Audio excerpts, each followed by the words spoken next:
Dear friends, in this video lecture we are going to learn one more important property of liquid in motion, that is viscosity. The friction between the two liquid layers which are in motion, relative motion between the two liquid layers is called as the viscosity. First of all, we will see how the friction takes place between the two solids in contact with each other. For that, we will consider this is one solid surface,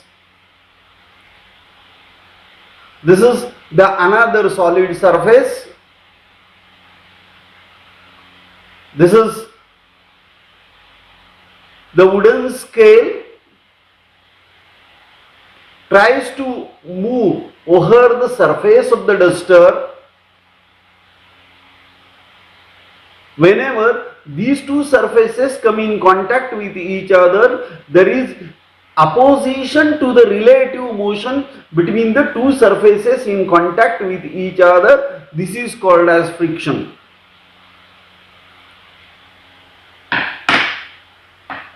Similar to that,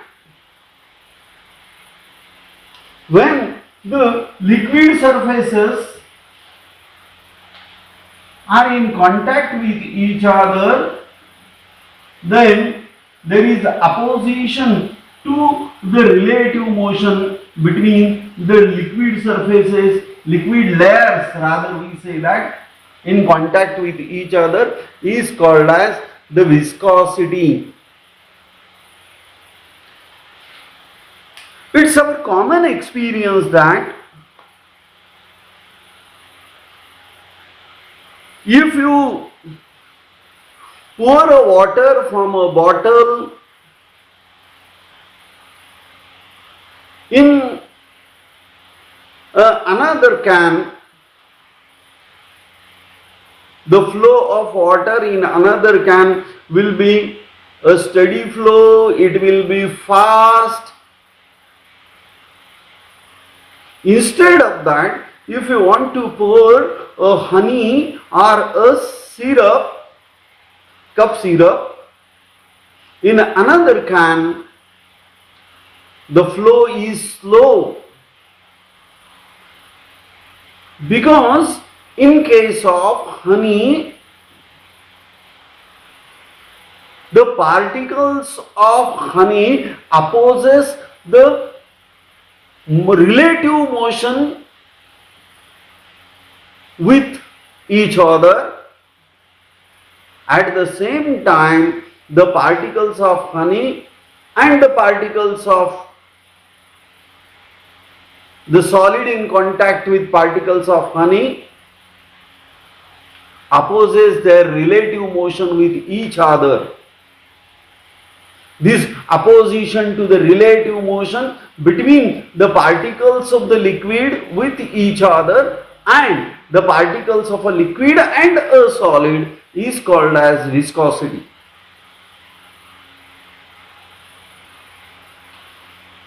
It is our common experience that, let us see the top surface of water flowing through a river. It is like this one. These are the two ends of the river. They are in contact with the earth. We call it as a bank of river.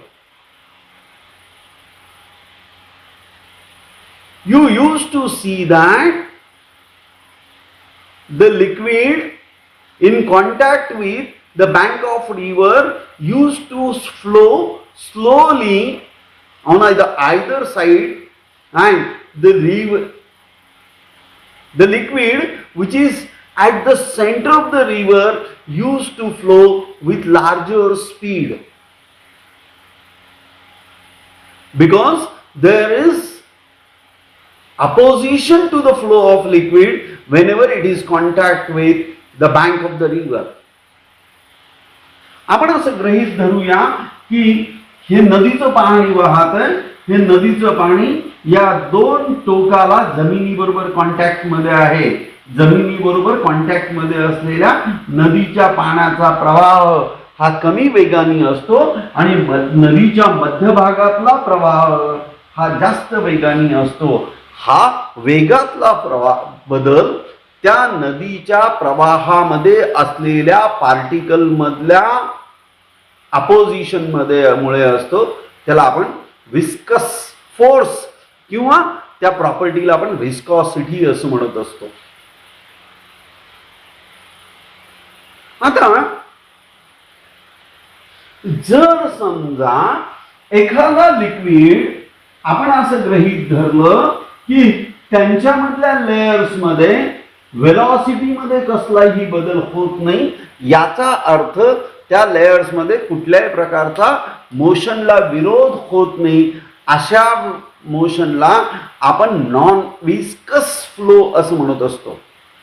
This is the viscous flow and this is non-viscous flow. Here is the force which opposes the relative motion between the layers in contact with each other.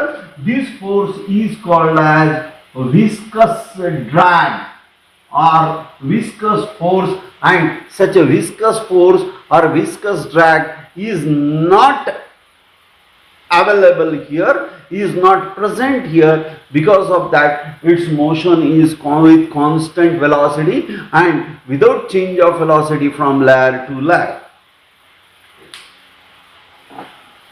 Now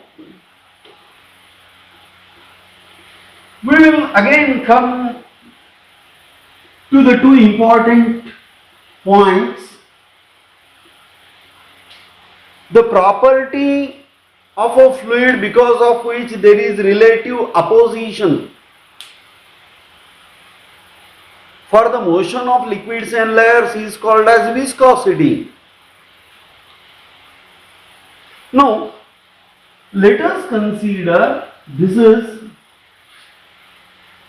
the bottom of flowing liquid which is in contact with earth. Let us consider it's the bed of river. आता आधी आपण लिक्विडच्या फ्लोचा म्हणजे नदीच्या फ्लोचा surface पाहायचा. आता आपण खालून वरपर्यंत नदीकडे पाहतो, खालून वरपर्यंत.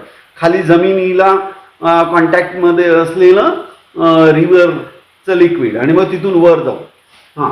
हा बेड ऑफ रिव्हर आहे. Let us consider it's the bed of the river. The layer of liquid in contact with the bed is almost stationary. Therefore, this is the stationary layer of a liquid. This liquid which is in contact with the bed is not able to move. It is almost stationary. Now, thereafter, the liquid is imaginarily divided into equidistant parallel layers, and as we go away from the stationary layer, the velocity goes on increasing. Velocity of liquid layer as we go away from stationary layer goes on increasing. Let us consider this is the layer of liquid which is at a distance x from the stationary layer which has velocity v. Then velocity of a layer which is at a distance dx above x is obviously v plus dv, and the velocity of a layer which is at a distance dx below the stationary layer is v minus dv.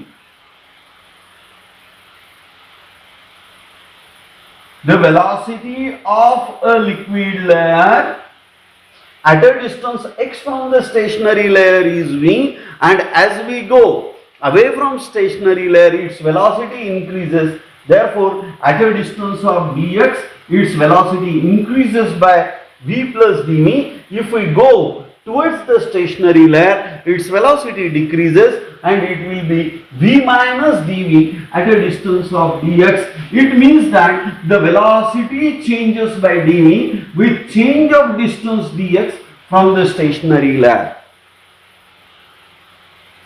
This rate of change of velocity with the distance measured from the fixed layer is called as velocity gradient.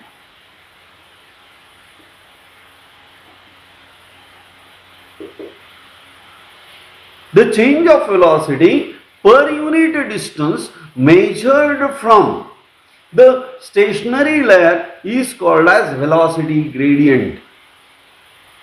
And the force which opposes the relative motion between the liquid layers is called as viscous force. This viscous force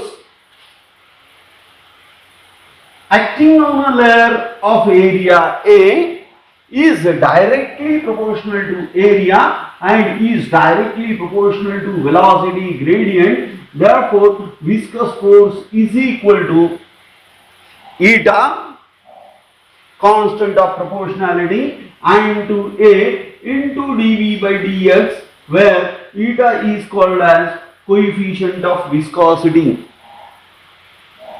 Coefficient of viscosity is the property of a liquid, and this coefficient of viscosity is equal to this viscous force divided by area into velocity gradient dV by dx.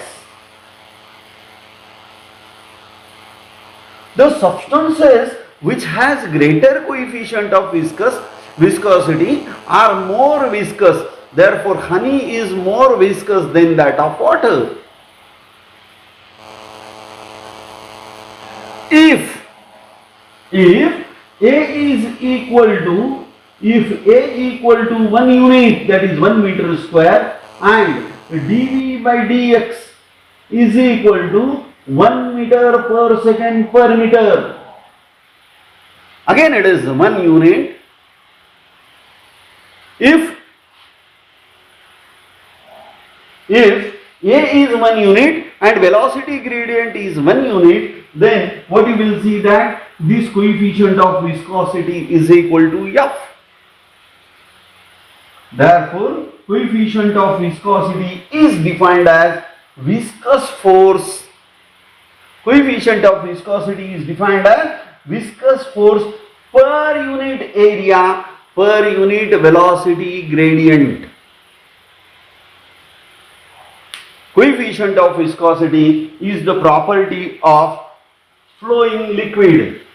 It is viscous force per unit area per unit velocity gradient. Now, you can determine the unit and dimensions of coefficient of viscosity from its formula. Then we come to one more point.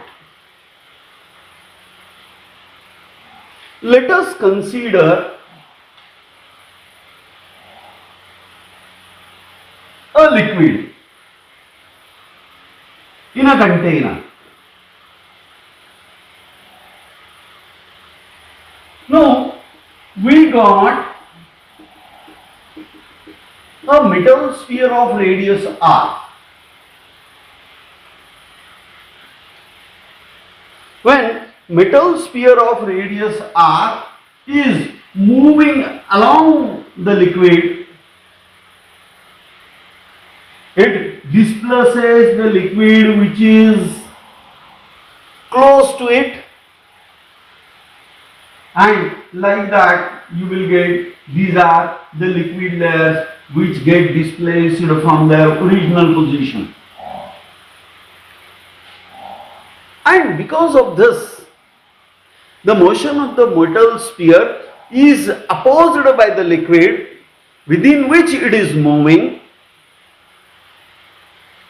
The force with which this spherical bob is opposed by the liquid is the viscous force which is given by Stokes, and this is the Stokes law. This viscous force is directly proportional to the coefficient of viscosity of the liquid is directly proportional to radius of the spherical ball, and it is directly proportional to the velocity with which the spherical ball is moving inside the liquid. Experimentally, the value of constant of proportionality is found to be 6 pi. Therefore, this viscous force acting on a spherical ball moving in a liquid is given by 6 pi eta r into V. This Stokes law can be proved whether checking the equation that we have written for the Stokes law is dimensionally correct or not.